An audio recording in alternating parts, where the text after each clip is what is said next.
Okay, so what we're looking at in this presentation is the anti-war movement that's going to be occurring at home during the Vietnam War, and also the Tet Offensive, because this highlights that credibility gap that we've discussed in class. So by April of 1965, an organization known as the Students for a Democratic Society, they began organizing these very big protests on college campuses. So places like Berkeley, where these students were coming together. Basically, what they were protesting was that they had these student organizations, and then the colleges were pretty much telling them that the students could not organize and hold protests on the campus, and they start saying that pretty much you can't have the like the college groups, like you're not allowed to have these like organizations. And so what ends up happening, this of course puts basically fuel to the fire, and the student groups stage more and more protests on the campuses, and some of these protests get fairly violent. Students like blockading buildings. Usually ROTC buildings were kind of the targets because, of course, they were cranking out officers that were being sent to Vietnam. You also had some other forms of opposition. You had letter writing campaigns that were going to senators and congressmen, urging them to kind of withdraw their support from the war and try to end it. You also had teach-ins on college campuses, mass marches, student strikes. People refused to pay federal taxes because they said it was going to the war and they didn't support it, therefore they didn't want their money paying for it.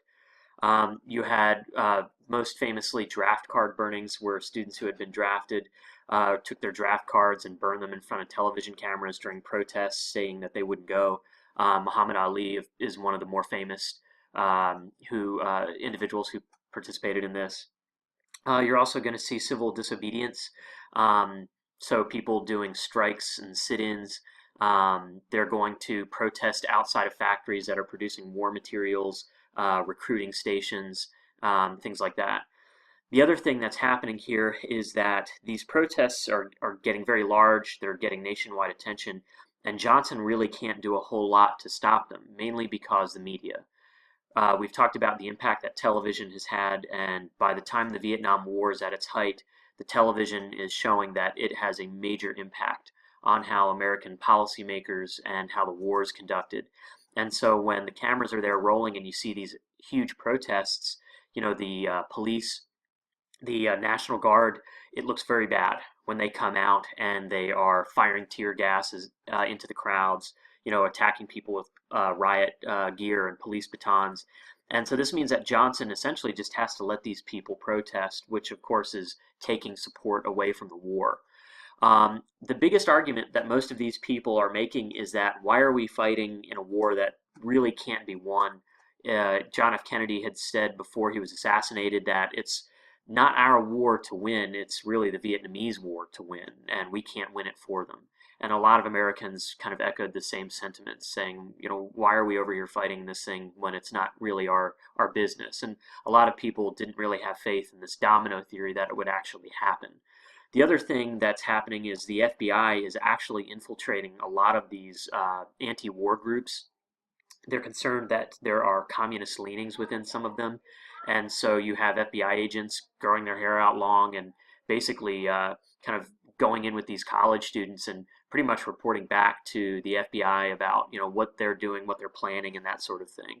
And of course, this was kind of seen as the government violating individual civil liberties, the right to assemble, and the FBI was kind of trying to thwart this. And the picture that pops up there, that is a Buddhist monk doing self-immolation. Early on, this was a really radical form of protest that happened under the Diem administration, where you had Buddhist monks who were lighting themselves on fire as a form of protest against the Diem government and their kind of actions against the North, and that Diem had refused to hold free elections. 1968 is a big year. Secretary of Defense Robert McNamara pretty much had decided by 68 that the war really couldn't be won, and he resigns as Secretary of Defense, which is a huge blow to the credibility of the federal government and its war effort. the biggest event probably that happens in 68 is the Tet Offensive, which begins on January 30th. And this was the Vietnamese New Year, the Tet celebration, and there was supposed to be a ceasefire.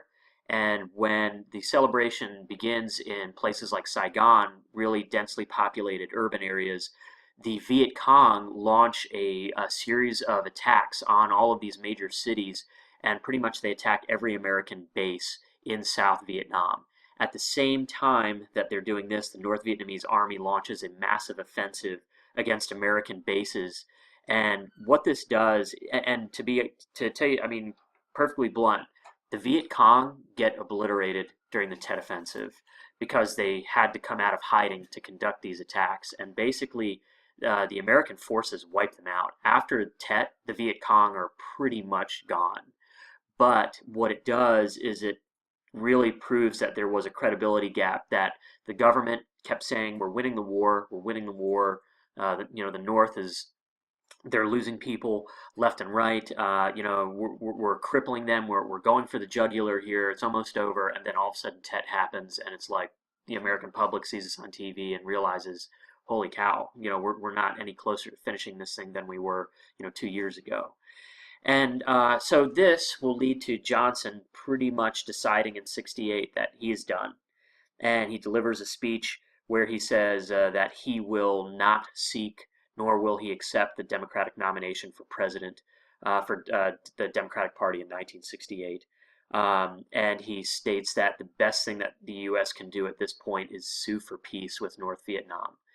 And what this did, it kind of signaled that Johnson was going to reduce, or not reduce, but stop sending additional troops into Vietnam and kind of try to cut back on our involvement. And it begins a process known as Vietnamization, where we begin training the South Vietnamese military in earnest to hand over operations to them, kind of similar to what we've seen in Afghanistan and Iraq. And we'll talk about this photograph in class.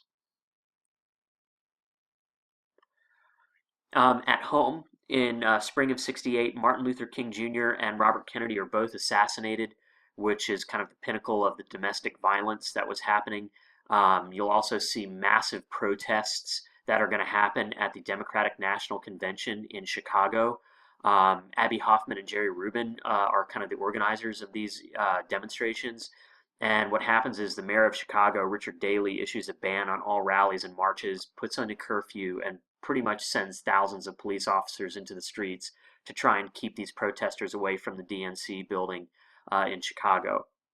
One of the Democratic candidates, George Wallace, who we've talked about, who was a Southerner firmly against segregation, he actually begins appealing to Americans, saying that he's going to bring the U.S. back to traditional values, and that all of this kind of counterculture movement is a product of what we've seen from Johnson and Kennedy, and that Wallace is going to return us back to kind of this conservatism, traditional value type setting. But remember, this is a Democratic candidate.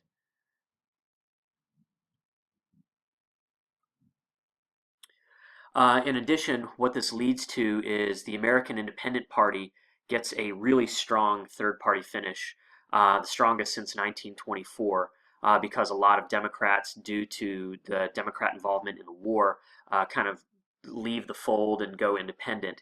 And what this does is it splits up the Democratic vote, and Richard Nixon, the Republican, is going to edge out Hubert Humphrey by about 500,000 popular votes. And so what these 1968 elections show is that the Democratic voting bloc that Kennedy had tried to kind of reunite, that New Deal coalition, is splitting deeply, and most of that is due to the Vietnam War.